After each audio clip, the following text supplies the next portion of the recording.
Assalamualaikum warahmatullahi wabarakatuh.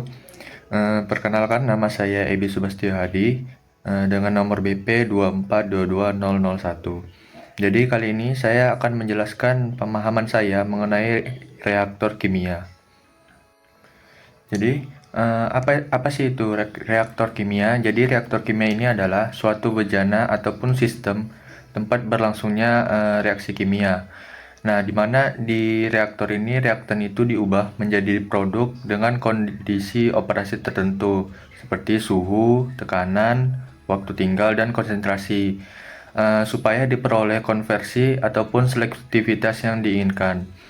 Nah, reaktor ini melibatkan beberapa sistem, diantaranya itu adalah neraca massa, kemudian ada neraca energi, dan kemudian ada kinetika reaksi, terus yang terakhir adalah fenomena perpindahan massa dan panas.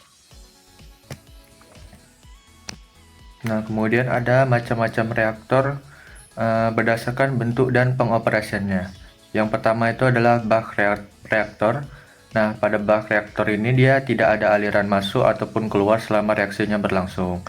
Jadi semua reaktan itu dia dimasukkan di awal, kemudian tidak ada aliran keluar ataupun masuk. Nah, kemudian biasanya itu sistemnya itu tidak tunak atau unsteady state. Nah, bentuk bak reaktor itu seperti ini kurang lebih.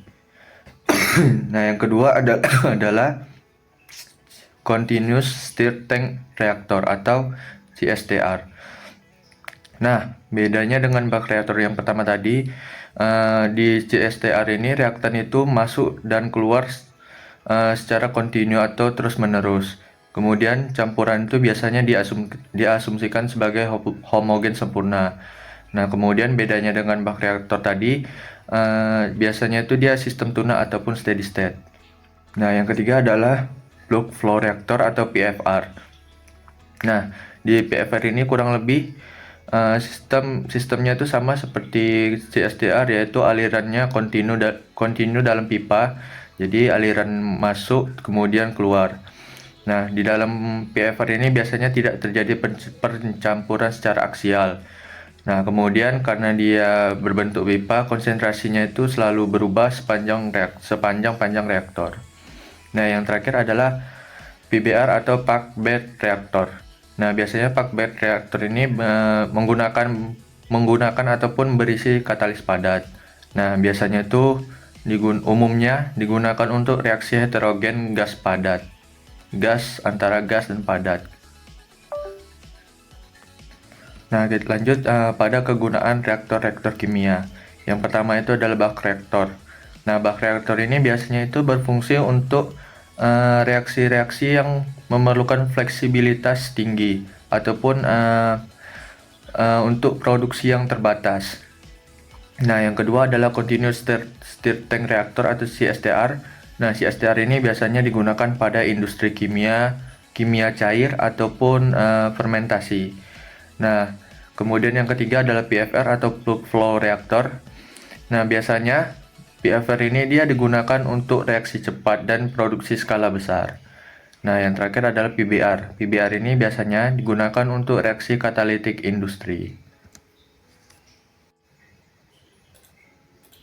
Nah, lanjut kepada kelebihan dan kekurangan dari reaktor-reaktor kimia tadi.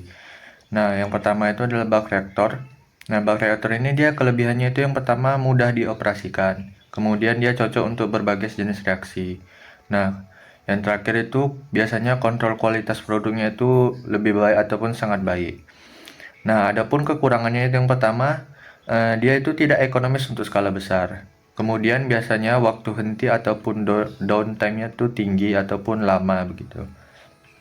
Nah, yang kedua adalah continuous stir tank. Nah, adapun kelebihannya dari CSTR ini yang pertama itu untuk kontrol suhunya itu sangat baik. Yang kedua, operasinya itu biasanya kontinu dan stabil. Namun adapun kekurangannya yang pertama itu konversi per volumenya tuh relatif rendah. Kemudian dia biasanya membutuhkan volume yang besar, sangat besar untuk konversi tinggi.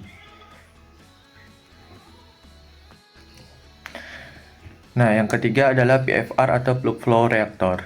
Nah, Adapun kelebihan dari PFR ini yang pertama itu konversi reaktor menjadi produknya itu sangat tinggi. Kemudian volumenya itu biasanya lebih kecil dibanding si STR.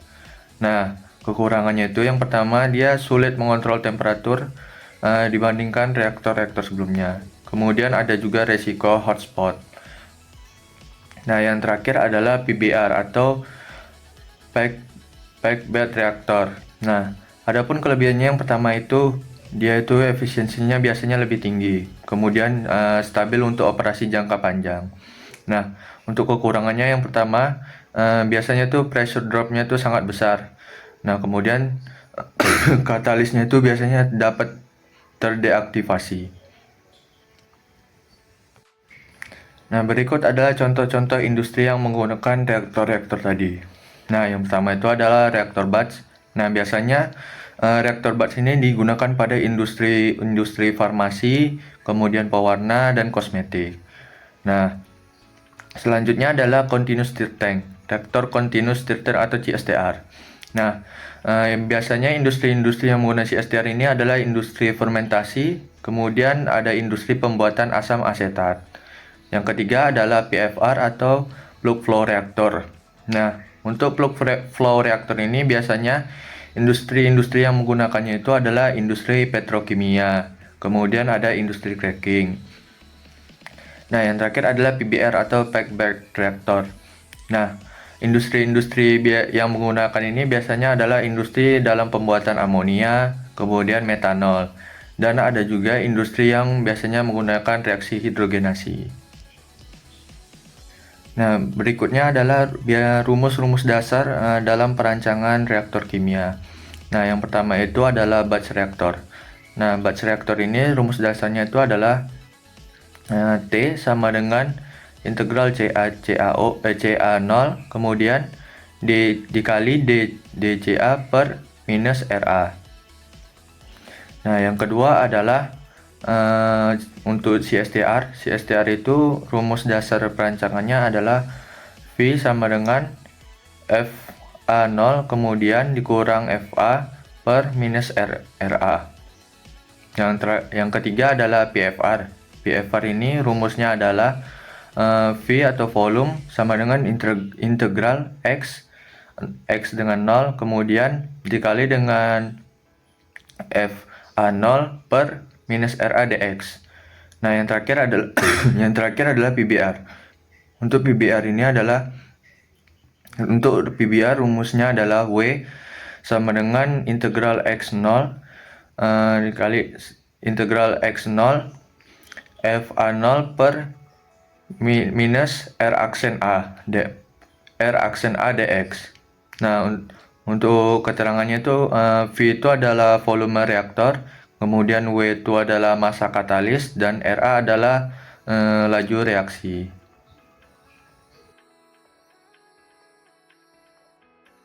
Dan volume reaktor. Jadi hubungannya itu volume reaktor itu dia berbanding terbalik dengan laju reaksi.